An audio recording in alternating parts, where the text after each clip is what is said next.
Yo, what's going on, guys? It's Tyler from the Keep Pounding Podcast. Hope you guys are having a good week so far. And we got cuts coming up soon this upcoming Sunday. Then we also got the last preseason game with who are we playing? The Texans. We got the joint practices tomorrow. If you're watching this tomorrow, we got it today. So that's going to be fun to keep an eye on. We'll kind of go over all that stuff. We'll go over some injury updates, the some takeaways from the last preseason game versus the Jaguars, some good, some bad, players who've helped their chances and some players that have hurt their chances. And then we'll go over my current 53-man roster predictions, and then we'll go over some surprise cuts that I think could possibly catch some Panther fans off guard, and then some positional battles that are still up for debate and still need to be won. So we'll dive into all that stuff. But if you haven't already, hit the like button, hit the subscribe button, hit the notification bell, leave a comment. Let me know what your thoughts are. What are your surprise cuts? And, what are your takeaways from these preseason games? And what are you concerned about? And what are you excited about starting week one before we see the Bears? So let's dive into it. So, first, the Panthers announced earlier today that they're going to be dropping their new Panthers blueprint going over training camp. So it's to go over the beginning of training camp all the way up to now. I always find these interesting. Their marketing, social media team does a great job. They honestly do an amazing job. I always look forward to watching these. So this is something to keep an eye on. Coming out tomorrow, 6 o'clock Eastern time. So always enjoy these specifically for definitely during the draft. I love Panthers blueprint. They do a great job. So I want to give my thoughts on the game versus the Jaguars. So we'll first go over special teams. Obviously, I think Sam Martin has done a great job so far. I think he's elite. He's been a lot of fun to watch. He definitely has shown throughout the whole preseason that he can flip the field and help out our team. So Sam Martin has looked great. He continued to look great versus the Jaguars, pinned him inside the 5. Ryan Fitzgerald has been consistent for the most part. He did make that 61-yard field goal, but he missed like a 30-yard field goal, like a chip shot right after. So I'm not too concerned about it. But Ryan Fitzgerald, young player still, does a great job. Trevor Etienne, he had a punt return. Jimmy Horn had a kick return. Overall, I think Jimmy Horn's done a great job on punt return and kick return. He obviously has that special playability and can make those splash plays. So outside of that, let's talk about the defense. So the Jaguars, I felt like for the most part, they were able to find the soft spots in our zone coverage pretty consistently. Now, again, this is our second team offense. This is what concerns me a little bit, and this is what we've seen last year and the year before that, is where Evero, his defense is a bend don't break defense. His defense is let's play soft, let's play zone, and pretty much this bend don't break mentality. So we did see obviously our first team defense outside of, I think Derek Brown did play. The defense did force him to kick a field goal in the second series as the Jags offense was marching down the field. And again, it's that bend don't break defense. So that's something where I'm hoping that during the regular season, we can be a little bit more aggressive. Hopefully the pass rush and that secondary start to mesh and play complementary defense, where the pass rush is getting pressure on the opposing quarterback, and then our defense is able to hold up. But I do worry a little bit about us consistently giving up chunk plays. I felt like Trevin Wallace and Claude and Sherlis didn't really do anything to help their chances of start as far as, who's going to get that starting inside linebacker position alongside Devin Lloyd. Even Dave Canales did mention about that and talked about how they're still fighting. And that's a little concerning because I feel like at this point, someone should have an edge. And the fact that they don't have an edge, they're probably going to be inside linebacker 2 by committee by these guys. And he even mentioned, he's like, we need them both. I don't really foresee us going out and getting an inside linebacker and making like a big play like a Bobby Wagner. But it also wouldn't surprise me if we got if someone came off of as far as cuts go, maybe there's a team out there that has some depth at inside linebacker at that position, and maybe someone we can pick somebody up off the waiver wire to compete. But I feel like there's not really anything that they're going to do moving forward, to be honest. I really don't see them making a big signing or anything like that. Now, one thing that's also kind of concerning is Mike Jackson continued to give up some chunk plays. There was one route where he kind of looked lost at the end of the route where the wide receiver on the far left side had a comeback route and he just was completely lost. So that's 2 games in a row that we see Mike Jack give up some chunk plays. Hopefully that'll be cleaned up by week 1. I'm not too concerned about it. Mike Jackson is a solid CB2. It's just something to watch. I do think Shaw Smith-Wade has looked good for the most part overall compared to Corey Thornton as far as who's going to start at nickel. Now, you're obviously going to have J.C. Horn that's going to be put in there as well. Evero has talked about that. Canales has talked about that, doing some chess piece matchups depending on, who we're playing and who they want to guard. But I do think Shaw Smith-Wade has done a great job. He did a great job against the Jaguars. He had a great read on the quarterback for an interception. He did miss a running back when the Jaguars are deep in their territory. There was a running play where the running back just put Shaw Smith-Wade on skates and had a 25-yard gain. So for the most part, he's had some good open field tackles, but that was one where he gave a big chunk play. But overall, I feel like Shaw Smith-Wade this offseason has really put himself ahead of Corey Thornton, even though Corey Thornton had a really good practice today where he did have an interception. But for the most part, I've been seeing a lot more out of Shaw Smith-Wade versus Corey Thornton. And Corey Thornton, he looked solid last year when he was playing. He looked solid. Things could change. I do believe some people practice better than they play, and some people play better than they practice. So things could change, but I do think ultimately it'll be Shaw Smith-Wade taking that over. But we'll get more into that when we go over the corners. I thought Pat Jones and Princely looked good while they're out there. Pat Jones did get a sack. But again, I'm not really overly concerned about the defense. Again, I would like for them not to give up the chunk plays, but it'll be interesting to see how they look versus Caleb Williams in that tough Barrett offense, man. They got a lot of weapons on offense, and Caleb Williams is looking good. The offensive line is strong, so it's going to be interesting to see how we match up against their how our defense matches up on their offense. Now, as far as our offense goes, the offensive line I thought looked a lot better. I mean, obviously helps that you have Damian Lewis and Rob Hunt back. I thought Monroe Freeling looked really solid. Bryce looked a lot more comfortable sitting in the pocket, and he had time to throw the ball. Bryce also kind of reminded some Panther fans how mobile and creative he is out of the pocket with the first offensive play where Bryce made a nasty move to make the defender miss. That would have been a would-be sack. But he got a completion to Trimble for a medium gain, and it just shows that Bryce Young he really helps kind of hide, especially last year when we had some of those injuries. He helped hide some of those weaknesses, those weak links on the offensive line. But the game before the Jags against the Bills, you can't hide Chandler Zavala. So Bryce, I thought it looked a lot better. It was just good to see Bryce look very, very comfortable in the pocket. I felt like I saw him pretty consistently really look for T-Mac, which is good. Like I think it's good to see that, but hopefully he'll be able to kind of spread the ball out a little bit more, move the ball around. I just think that makes your offense a lot more difficult to defend.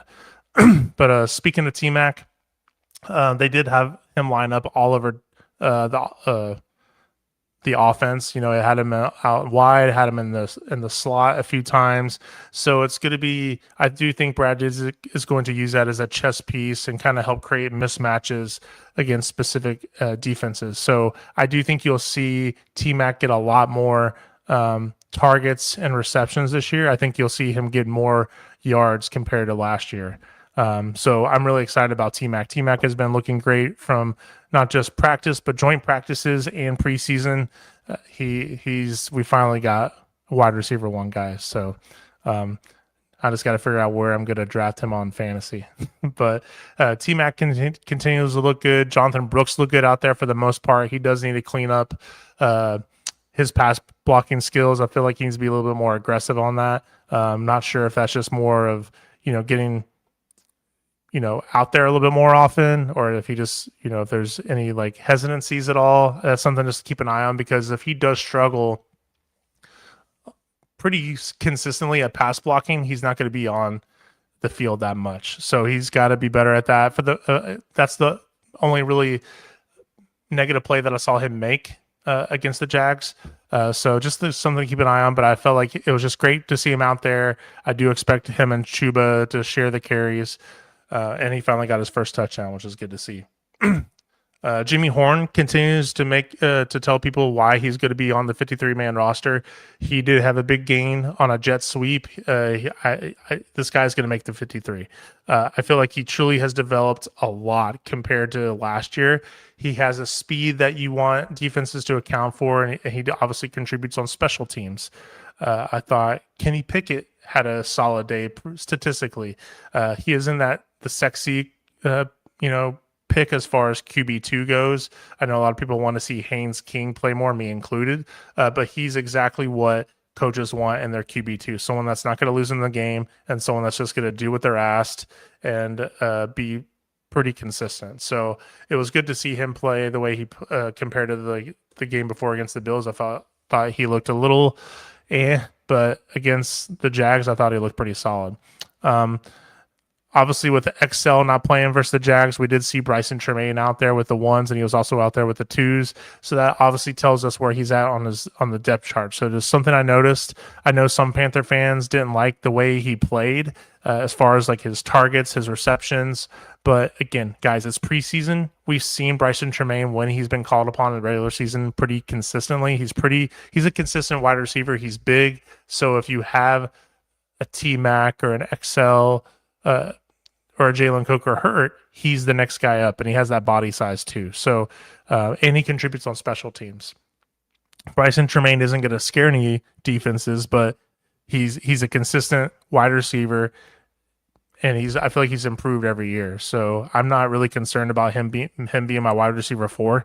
I kind of expected that. So, but that's kind of how I felt about the Jags game. Nothing too overly concerning. Again, I do want to see the offensive line.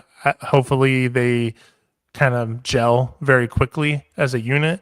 And I just like the way that how I saw Bryce look. He looked extremely comfortable in the pocket. Those 2 series, even though like the first series wasn't that great, he looked very comfortable in the pocket. And then the only time he was pressured, I think, was the first play of the game. And he just made a little juke move and reminded people why he's you got to account for him as mobility wise. So let's kind of go over some injury updates. Canales did update us on some injuries. So Chuba Hubbard, he is expected to play week 1. He's already been in practice. He's already reached over 20 miles per hour during return to play workouts. However, he's not ready for full contact yet. Panthers, I just think, are just being cautious with him rather than rushing him back. It's just something to keep an eye on. Chuba's had an injury history, and this will kind of tie in a little bit into when I go over the running back 53-man roster, who's going to be on that, what players are going to be picked on the 53 as far as running back goes. But that's just something to keep an eye on. It's just Chuba's has had injury bugs before, so nothing too alarming, but when you have your RB1 with a history of injury, Jonathan Brooks, obviously a history of injury, it can kind of make you a little concerned, just a little bit. So just something to keep an eye on. Xavier Legette didn't play. His foot is still sore. He's currently still in a boot. He is expected to come out of the boot Thursday. The plan is to kind of ramp him up over the weekend. The goal is basically to get him ready for practice against the Bears. He will not be playing the last preseason game versus the Texans. You have Haynes King still out with that hamstring injury that he suffered in the preseason or the Hall of Fame game. He's training in a similar direction as Chuba is. His speed is returning, but he's not ready for contact yet. And I think this kind of hurts him a little bit as far as him making the 53-man roster. I'll go a little bit more in depth into that, but I do think that kind of hurts him a little bit. I would really, really like to see him play more. Devin Lloyd was dealing with some soreness after practice. When Dave Canales said he received more intensive treatment, that kind of has me concerned a little bit. He said it's not really a long-term thing, but define long-term. Canales said he's doing great. The team doesn't expect it again to be a long-term issue, but it's just something that kind of has me concerned because if Devin Lloyd is out, I'm really concerned about that inside linebacker group. So just something to keep an eye on. Taylor Moton, he was asked about Timo, and he's obviously doesn't have a specific timetable, but he is doing some physical work. He appears to be moving well. The medical side isn't really ready for him to return to contact just yet, but the Panthers will continue to monitor him. And Dave Canales did mention that if you ask Timo, that Timo's ready to play. So, but you have to be careful with those blood clots. It's not something to mess around with. So it's just something that it is what it is. We have to get him medically cleared so that way. Obviously, health is number one. We want to make sure he's healthy and ready to go. So once he is clear to go, he's ready to be put in that lineup. And then he also gave us an update about Nick Scorton and Chris Brazel. They both had their surgeries that went well. Both were back around the team during practice.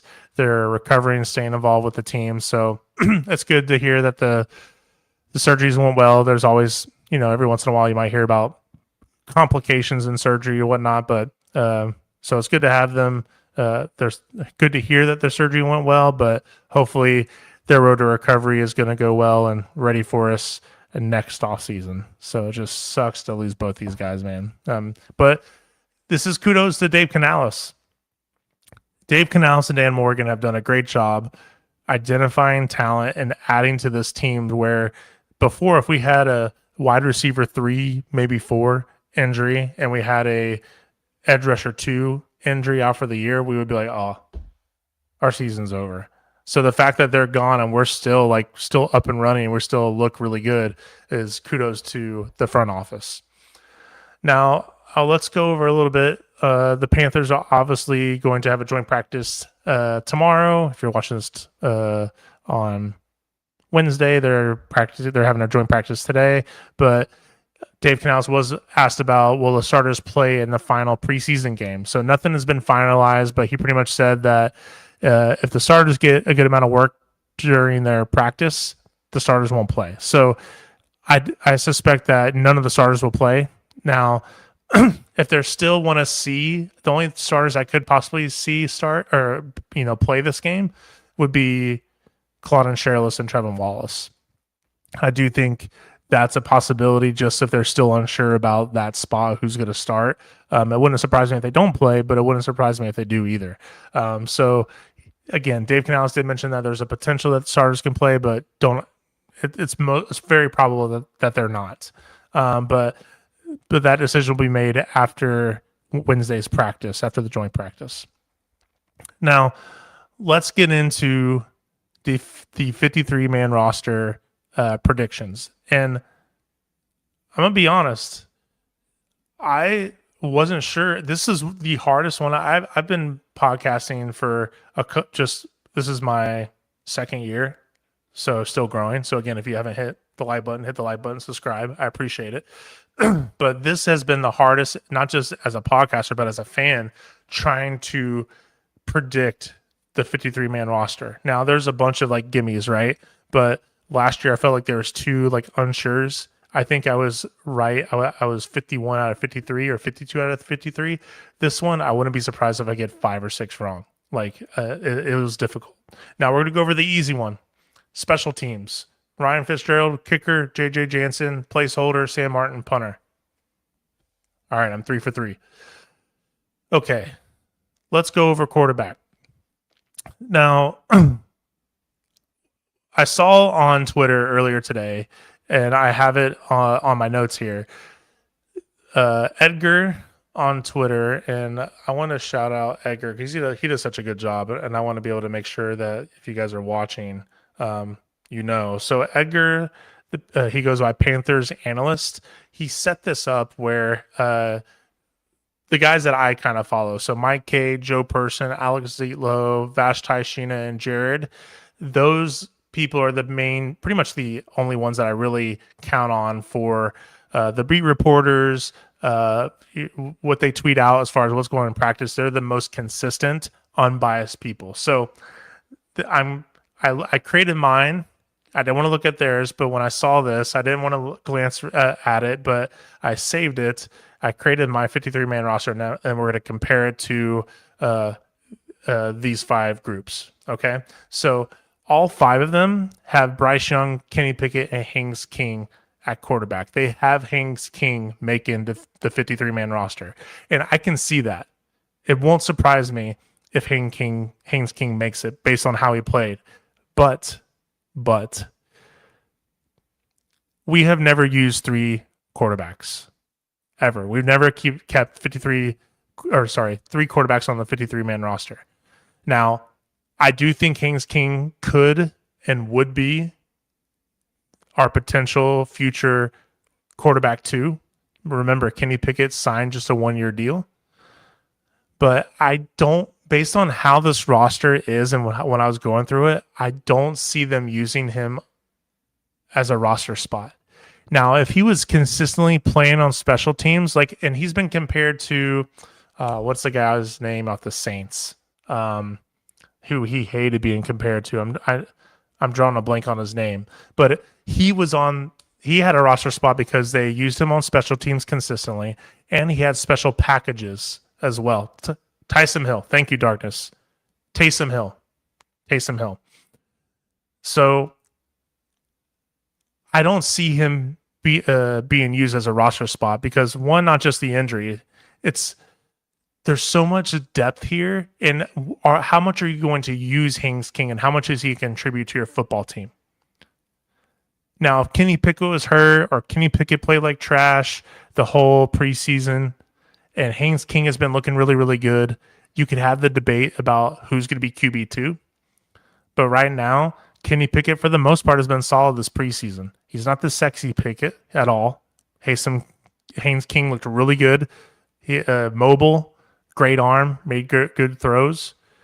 But I just don't see them making a roster pick for Haynes King. Now, I do expect him, if he's available, he may not be based on his tape and his skill set at quarterback. But if he can go through the waiver wire, I can see us picking him up and put him on the practice squad. That would be ideal. Do I think that would happen? I think that's a 50-50 shot. Again, it wouldn't surprise me if someone picked him up, but it wouldn't surprise me, and I would be happy if no one did.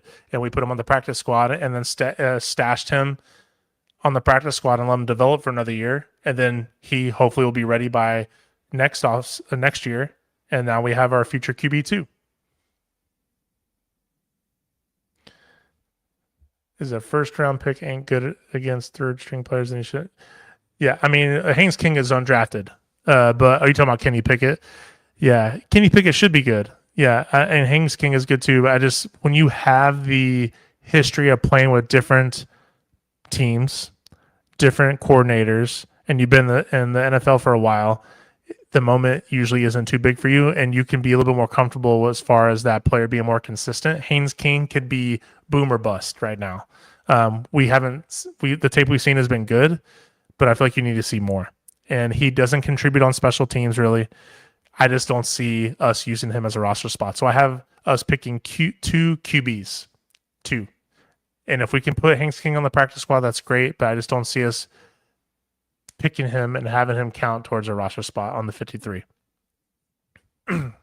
Okay. Running backs. So I have us picking 4, which traditionally we've been picking 3.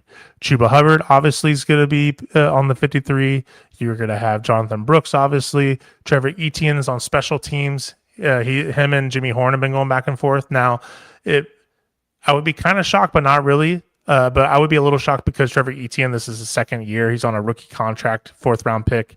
I wouldn't expect him to be cut. But if they were really, really, really, really comfortable with Jimmy Horn taking over kick return, punt return, and they really like A.J. Dillon, who I feel like A.J. Dillon, he has made too many plays and been too consistent this preseason, both in practice, joint practice, and in the preseason games, where he deserves a roster spot. Not just for how he's played, but also you have your RB1 and RB2 that have been injury prone. Chuba Hubbard has been out several games last year. He's injured now. You have Jonathan Brooks that's obviously was out all his rookie year after he was out most of his rookie year, played a few series on against the Eagles, and then re-tore his ACL. Then he was out all of last year.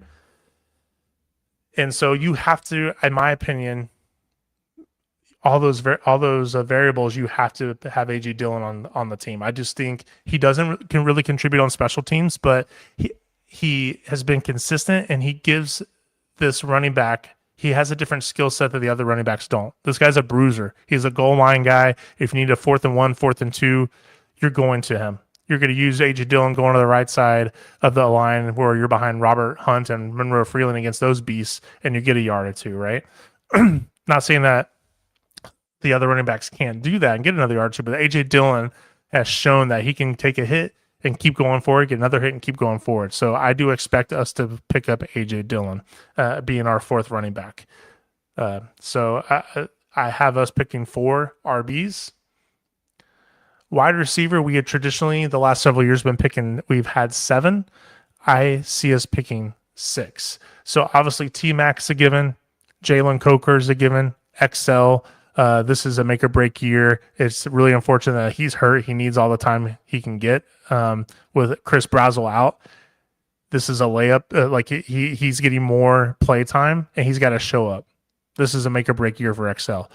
Bryson Tremaine, we saw the last preseason game when XL was out again, that Bryson Tremaine was out there with the 1s and the 2s. So that shows that he's wide receiver 4 on the depth chart. Jimmy Horn has impressed me this year. To me, and if you looked at my older videos, I thought Jimmy Horn would be the odd man out of this group, and he has stepped up in a big way, not just on special teams, but he has really developed as a wide receiver. and I'm glad he has, because his skill set, again, as I mentioned earlier, his skill set is something that we do not have on this team. Again, XL can run a 4.3, I get that, but he takes a little bit longer time to accelerate. Jimmy Horn is a quick acceleration. So I think obviously with him making plays this preseason and practice, joint practice, but also his contributions to special teams, he's making the team 100%. And then also I have Jasim Reed. I feel like Jasim Reed, just like AJ Dillon, has forced Dave Canales and Dan Morgan and that staff to pick Jasim Reed as wide receiver 6. Now it's close. It won't surprise me if you got John Mechie here. It wouldn't really surprise me if David Moore is there either, because that's Dave Canales' guy. But with this young group and how they're all growing together, one, do they really need David Moore? Right? I feel like David Moore has been pretty consistent, and he is on the depth chart. He's right behind. I want to say it was T-Mac. He was on the second string wide receiver group, but there hasn't been that much I've seen out of him in the preseason. And do we really need David Moore to be there as a veteran presence now? With T-Mac being a second year, Jalen Coker is second year, XL is being his 3rd year. Bryce is pretty much the old man of the group outside of David Moore. So I think you're at David Moore now. Could he make the practice squad? Yes. Would they, if he's available, will they put him on there? Absolutely they will, right? So if there's an injury, you put David Moore in there, you're not really losing a beat. John Mechie, I feel like it's been close with Jimmy Horn and John Mechie, but I feel like last game, even with John Mechie making really good plays, you've seen Jimmy Horn at the kick on special teams more, and you've seen Jimmy Horn make some more plays and more splash plays. And I just think, again, would they put him on the practice squad? Yes.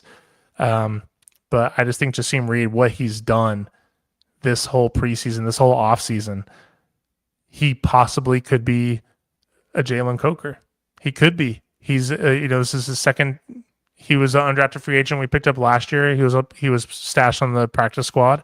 And what you were seeing that this offense, Dave Canales, this group, this coaching staff, they're developing players, specifically a wide receiver. And that is our head coach's bread and butter. He's a former wide receiver coach to quarterback coach to head coach.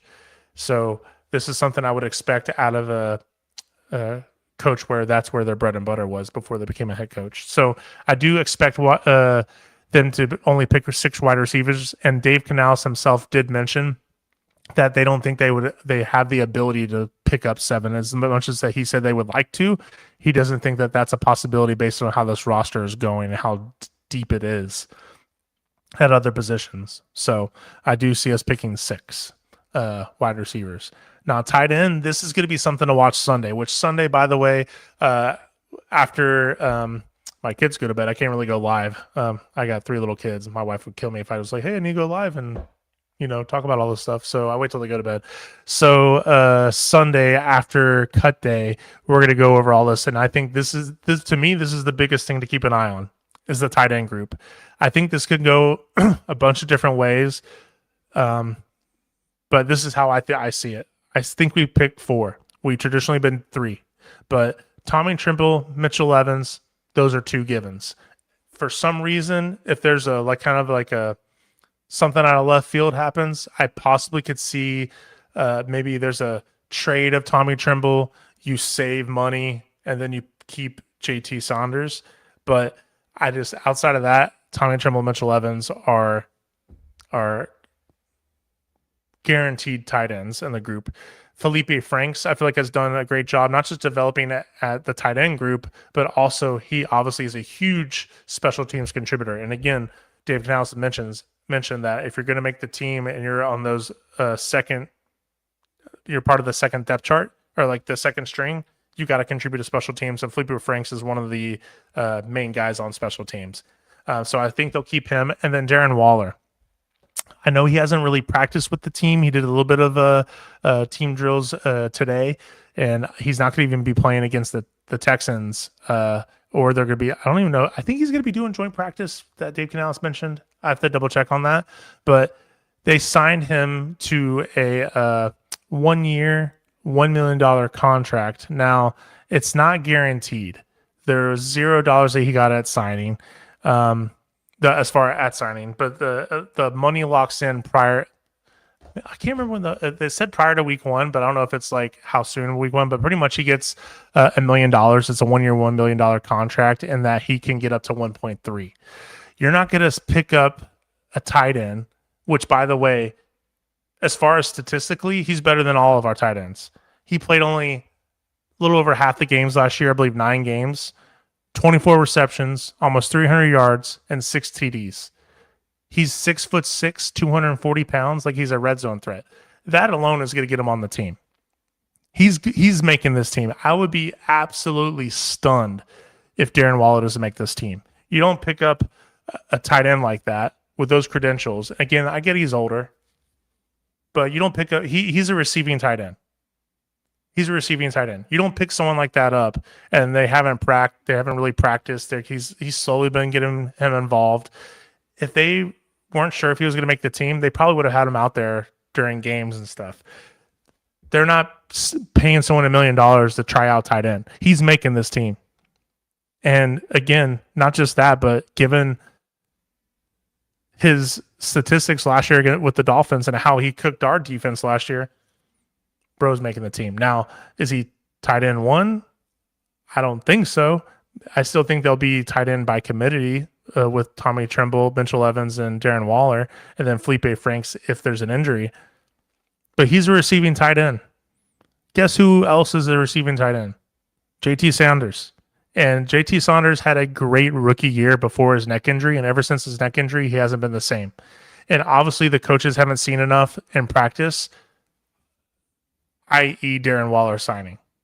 If JT Saunders looked like he was progressing like how he was his rookie year, this signing never would have happened.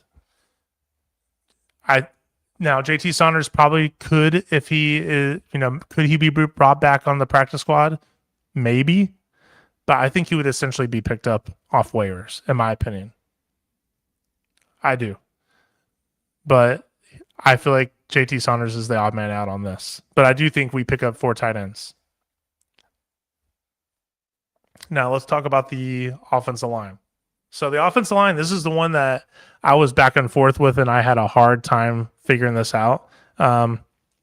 Obviously, you're going to have Rasheed Walker, left tackle, Damian Lewis, left guard, our center, Luke Fortner, which I can see Sam Heck eventually taking over.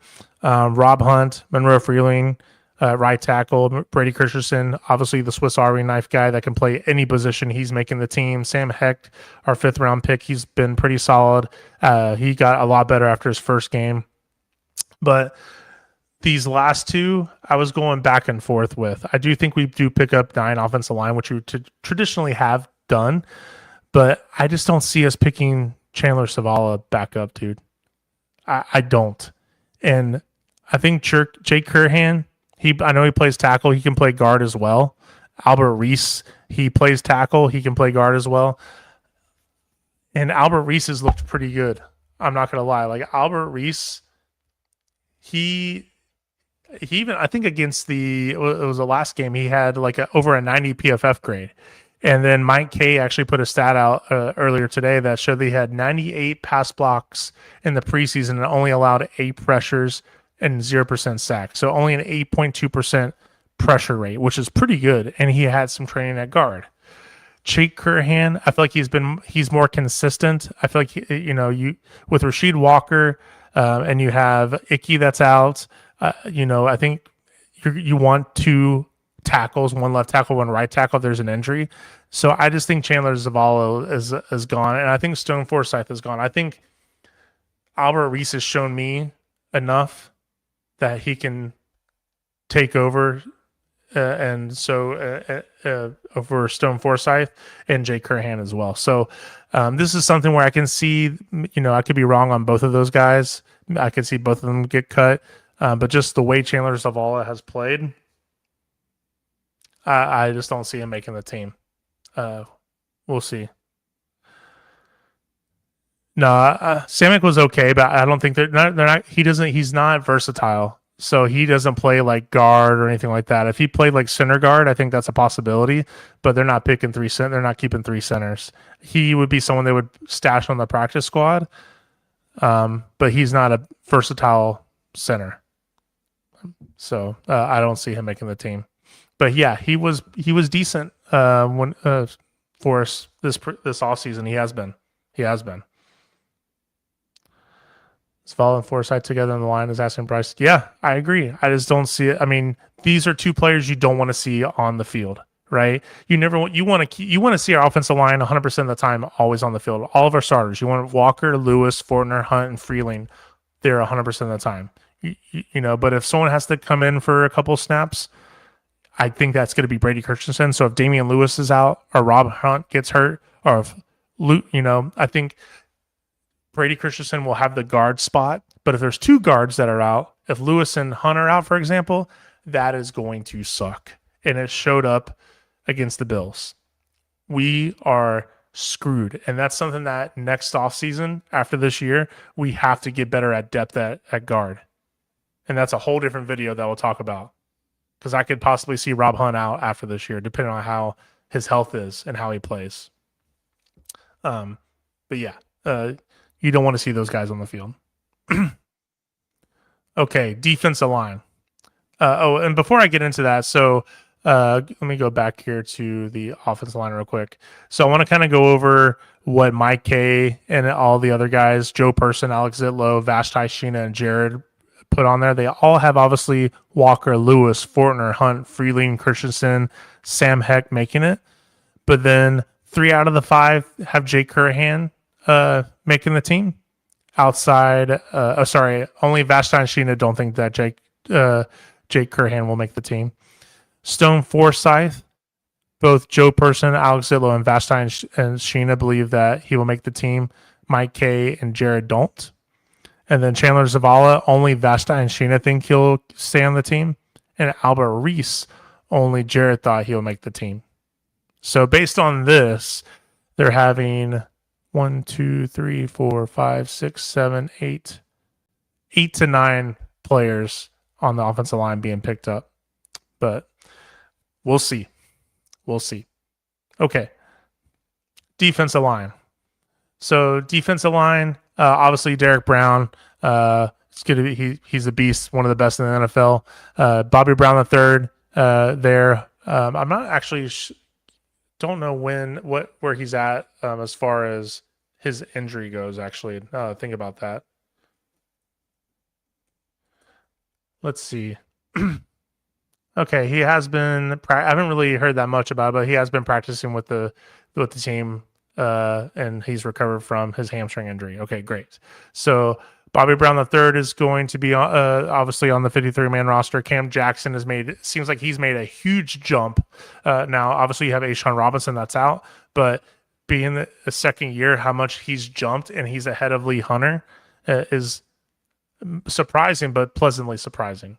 Lee Hunter is going to make it, and I do have us picking up Aaron Hall over Jared Harrison Hunty. I just feel like Aaron Hall, even though I think Jared Harrison Hunty has played a little bit more than Aaron, but Aaron has really made a bunch of big plays, and I feel like he's been very consistent. He's been more consistent than Jared has. So I suspect that Aaron's going to pick up that last roster spot of the interior defensive line. Now, the only person that disagrees with me is Alex Zitlow. He thinks that it's going to be Jared Harrison that's going to take it over Aaron Hall, but the rest of the guys believe, let's see, Vashti thinks that they're going to keep all 6, and so is Sheena, and so does, I think that's it. I think the rest, Mike K, Joe Person, and Jared all agree, and Alex is the only one that thinks it'll be Jared over Harrison, and then Vashti and Sheena think it'll be all of them. But I do think it'll just be 5, and they traditionally have done 5. Okay, and then edge rushers. So obviously Jalen Phillips, great to see him. It was great to see the small sample size that he has put on the field has been amazing. So this is going to be a lot of fun to watch him play alongside Derek Brown, Pat Jones, Princely. I think this will be a fun front 7 group to watch. But Jalen Phillips obviously makes the team. Pat Jones, Princely, this isn't surprising. Thomas Nkum and Travis Gibson have done a great job, and they also contribute to special teams. Outside of that, I know that they had Cam Gill picked up. They picked up Cam Gill with a Nick Scorn injury, but Cam Gill has been pretty decent. I feel I will admit he has been decent, but I don't see him taking over a spot over Gibson or Nkum. I just don't. Even though Cam Gill has played special teams too, I feel like Gibson and Nkum have been pretty consistent. I don't see a scenario where they keep all 6, to be honest with you. Again, they typically keep all 5, but if they can put Cam Gill on the practice squad, they will. And I feel like he's done well. And there hasn't been anything where I'm like, oh man, he's a huge drop off now. He's not Nick Scorton, but he's not this significant drop off if you went from like Gibson to Gill, right? Or if you went to Princely to Gill. Now I think Princely's a lot better, but it's not like a significant drop off. But this is the group that I see us picking up, only doing 5 edge rushers. Grand Eyes are 12. Thank you, man. Keep pounding all day, every day, and twice hard on game day. Keep pounding, bro. Appreciate it. Thank you. Okay, inside linebackers. Now, this one I thought was a little tricky. I wasn't sure if I'd go with 4 or 5. I feel confident that confidence going to be 5. Obviously, Devin Lloyd, Trevin Wallace, Claude Sherlis, those 2 are battling out for that inside linebacker 2 position alongside Devin Lloyd. And you obviously have Ben Martin Scott that I think will make the team. He has a history there, and also he contributes on special teams. I think he's getting healthy. He did have an injury there, but I think he's okay, good to go. And Jason Kuwatch has been really, really good. I think for a 7th round pick, and 7th round picks aren't ever guaranteed to make the roster, but how he's played, not just on special teams, but how he's played in the games has been very impressive for a 7th rounder. Now, the people saying he could be the next Luke Kuechly, backup. No, hell no. But this guy, I feel like, would be someone that could steady the ship. He's not going to lose you a game. He's not going to make huge mistakes. Now, he's a rookie. Like, rookies make mistakes, but I just don't see. He's a very consistent rookie. So I do think you'll see him make the team, but a big reason is because he plays special teams too. So this isn't, super surprising to me. Some people have Jason Kuwatch. I think Alex Zitlow has Jason Kuwatch. Alex Zitlow, Vashti only have us picking 4 inside linebackers, and those 4, Devin Lloyd, Trevin Wallace, and Claude Sherlis, both of those agree, but Alex thinks it'll be Bam Martin Scott and not Jason Kuwatch, and Fast Time Sheen think it'll be Jason Kuwatch but not Bam Martin Scott. Jared thinks that Bam Martin Scott will be out, but they're going to go draft it or go pick up another player off waivers, which is a possibility. I just don't think it's a high probability that'll happen. I think it's more of a possibility that we keep all 5, and then once we keep all 5, maybe there's someone that they see on the waiver wire, and then they pick him up and drop one of those guys. But we'll see. We'll see. Okay, corner. This one, not too crazy. I had to think about it a little bit more, but obviously J.C. Horn, Mike Jackson, one of the best cornerback duos in the league. Hopefully Mike Jackson can clean up some of these chunk plays he's given up, but amazing top 5, top 7 duo in the NFL. I saw some crazy stat that ESPN had ranked our cornerbacks 14th in the NFL. That shows how dumb these people are, and they don't pay attention. It's got to be such a good, easy job to pick up. Maybe I should do that on ESPN. It's crazy. But they have us ranked 14th. There's no way in hell that you can convince me that we are the 14th best cornerback group in the NFL. No way. I obviously have Shaw Smith-Wade making the team and Corey Thornton. Again, I think Shaw Smith-Wade does beat out Corey Thornton for now. We've seen Shaw Smith-Wade. We've seen him give up some big plays. And Corey Thornton had the nickel position, solidified until he got injured. But this offseason, I really haven't seen that much of Corey Thornton. I haven't, and he hasn't looked that impressive. Now, again, as I mentioned earlier, he had an interception this past practice, which is great. But just given the fact that how he played last year, both at the inside linebacker, the nickel position, outside corner. They've also put him at safety. They can move him around. I think he's very versatile in how he's played. They're going to keep him on the team. They're not going to let him go. Now, Mike K disagrees with me, and so does Alex. But I just don't see a world where we get rid of Corey Thornton and we keep a Caleb Evans. A Caleb Evans has been garbage for us this preseason. Absolutely garbage. I don't know. I don't see any scenario ever of us keeping Evans and getting rid of Thornton. I don't.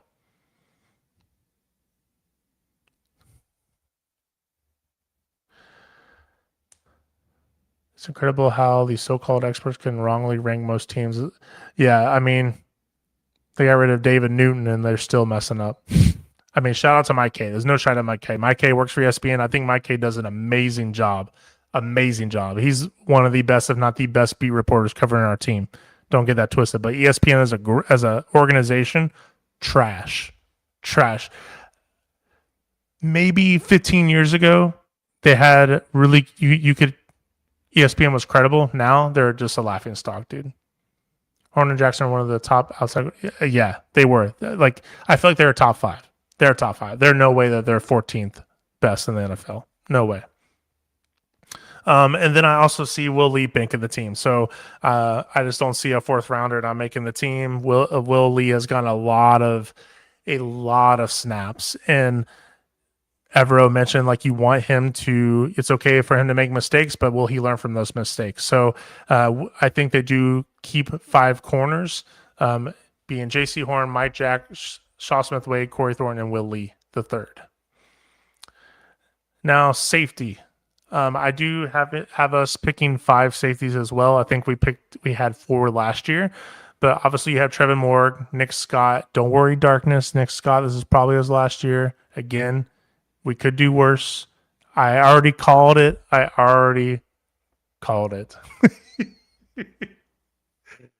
He's not the best safety, but he's not the worst. He's mid, maybe a little bit better than mid. He's not bad. But Nick Scott, this is gonna be his last year. I think Lathan Ramson's going. He possibly could even beat him out by the end of the year. Who knows? Hopefully, no. I think Lathan Ramson is in the concussion protocol, if I'm not mistaken. He could be. I know he's injured, but I can't remember if it was a concussion or not. But both Lathan Ransom and Nick Scott need to improve their coverage for sure. Isaiah Simmons, you have your special teams ace, and I feel like he's played well both at safety. And Zakee Wheatley has really impressed me this year. Wheatley, yes, Grandizer. Wheatley is making it. He looks the part. He plays aggressive downhill. He makes good open field tackles. He's not getting beat deep all the time. I haven't really seen that at all this preseason. He's someone I 100% believe is going to make the team. Now let's see what the Mike K believes. All 5. Okay. Joe Person only believes 3. Joe Person thinks Lathan Ransom isn't making the team, or Isaiah Simmons. No, that's got to be a mistake. That's got to be a mistake by. No, that's a mistake by Edgar. He didn't check that mark. No, he has Lathan Ransom. He doesn't think Isaiah Simmons is making the team, which I totally disagree with. Alex Zitlow believes everybody except Isaiah Simmons. Vashti and Jared believe all 5. So I feel like this isn't surprising at all. Wheatley was one of the steals of the draft for the Panthers. He could have went around higher and would have. Yeah. I feel Wheatley honestly surprised me. I didn't really, I don't do super big deep dives, and I want to maybe get into it more next offseason, but he wasn't really a prospect I kind of watched. I actually wanted Sam Hecht at that spot when we were picking, and I thought that was the spot where we would pick Sam Hecht. I didn't think he'd get to us in the 5th round, but Wheatley has really impressed me. Really impressed me. No, he hasn't been a reach at all. He's exceeded expectations for a 4th round pick. 100%. 100%. But that I do have us picking 5 safeties. So, but yeah, guys, like that's who I have as on the 53. Let me know if you agree or disagree with any of these. You know, leave a comment. Let me know what your thoughts are. This was the hardest 53-man roster to build for me. I had to start with all the, guarantees, right? And then I had to think, okay, this is a group that's weak. This is a group that's strong. Who can make who could be cut and most likely make it to the practice squad? But I think the QB3, that's something to keep an eye on. Will Haynes King make the team or not? The tight end group, I feel pretty confident I'm going to be right about that. But Grandizer, no, I did. Here, let me show you. I did that first. Unless you're trolling me. Fullback, no fullback. No fullback. We haven't had fullback in a minute. But yeah, no surprise. JJ Jansen, Sam Martin, Elite, and Ryan Fitzgerald. So those are the guys that I have special teams.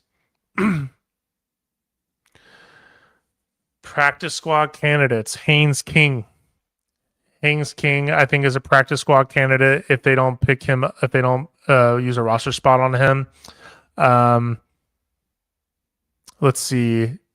I think John Mechie, the receivers, man, honestly, John Mechie, David Moore, Casey Washington has looked really good. He's made some plays. No, you're good. You're good, Grandizer. No, don't worry about it, bro. Don't worry. But John Mechie, David Moore, Casey Washington, I think those are practice squad candidates for sure. JT Saunders, I just don't think he'll make it to the practice squad. I think he'll be claimed off waivers just based on his play history and how he played his rookie year. I see maybe a tight end needy team picking him up. Offensive line, if Chandler Zavala doesn't make it, I think he will be a candidate for practice squad. If Jake Curhan or Albert Reese doesn't make it, they will definitely be on the practice squad. I think Jared Harrison Hunty, if he doesn't make it, because I have Aaron Hall. If one of those two, either one of those two don't make it, they're going to be on the practice squad. If they can make it through waivers, again, they have to make it through waivers before we can put them on there. And let's see if any of the edge rushers that I put on there, like if Gibson or Nkum, don't make it, they'll be on the practice squad if they make it through waivers, which I don't see them doing. Now, Cam Gill, I think, will make it through waivers, and he'll be a practice squad candidate. And then if for some reason Jason Kuwash doesn't, and make the team. Other than the initial 53, he'll be on there as well. So those are some guys to keep an eye on. But honestly, we have always been pretty active on the waiver wire. We've always been active on the waiver wire. So don't be surprised if we have someone on the 53, like a Jason Kuwatch, and they see a guy on the waiver wire that they really, really like that could compete with Trevin Wallace and Claudon Sherless, you could see one guy cut and then sign a guy. Don't be surprised at all. You have done the 53. Which are the positions the Panthers are deep at? Wide receiver, bro. Wide receiver. I wouldn't say we're deep at tight end because tight end is such a weak group, but collectively, I feel like the group is okay. That's the group that we need to improve upon as we, towards the offseason. But wide receiver for sure.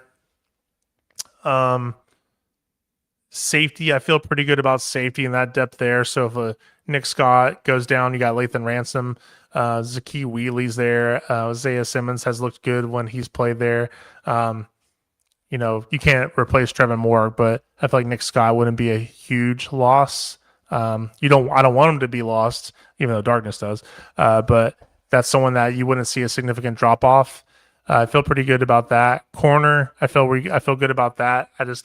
I like Shaw Smith-Wade at the nickel, but Corey Thornton I like better on the outside. Will Lee, I am concerned about Will Lee. I do not want Will Lee to start at all. Let him develop. But yeah, I feel like even with the loss of Ashawn Robinson, I feel like our D line is getting deeper. Every year we're improving. Dan Morgan has done a phenomenal job. It's not Jackson. Is it Jackson Kuwatch? It's Jason Kuwatch. It's Jason Kuwatch. Let me. Maybe I'm messing up here. Let's look. Have I been? Oh, bro, I am wrong. You're right. It is Jackson Kuwatch. Bro, I've been saying Jason since we drafted him. I could have swore it was Jason. Wow. I didn't even look it up. I just typed it in. Because I've been saying Jason this whole offseason. All right. I was wrong. All right. Raw Walk 9110. Thank you, sir. I've been saying Trevor Etienne wrong the whole time.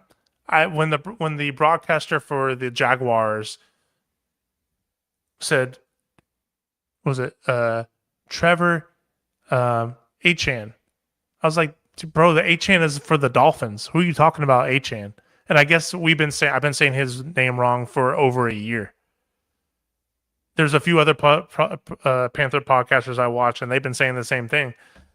And I've been saying it wrong the whole time. I did. Yeah, Madden. So, but yeah, man, thank you guys for watching. But that's my 53. Again, I will come on live and I'll react about the cuts that happened. Be busy on Twitter. Twitter is where it's going to be at. Dude, sometimes I feel like I do have dyslexia, bro. Sometimes I do. Sometimes I do. Is it the Saints too? I know they have one for the Dolphins, who I might pick up on fantasy depending on how things go, but I didn't know they had one on the Saints. That's interesting. But yeah, so I'm going to drop my thoughts on the cuts that they have Sunday. So if you're trying to keep up with it, get on Twitter. It's going to be happening throughout the whole day. Black Sunday for those players. But thank you guys for watching. Grandizer, thank you, man. Darkness, appreciate it. Raw, thank you for the correcting me. I appreciate that. But if you guys haven't already, hit the like button, hit the subscribe button. I appreciate it. I'm a growing Panthers podcaster, trying to grow, so when I go live, I can communicate with you guys like I am now. But drop your thoughts in the comment. Let me know what player you think possibly could be a surprise cut for you, and what players do you think will be a surprise keep. So I appreciate you guys for watching. See you on the next one.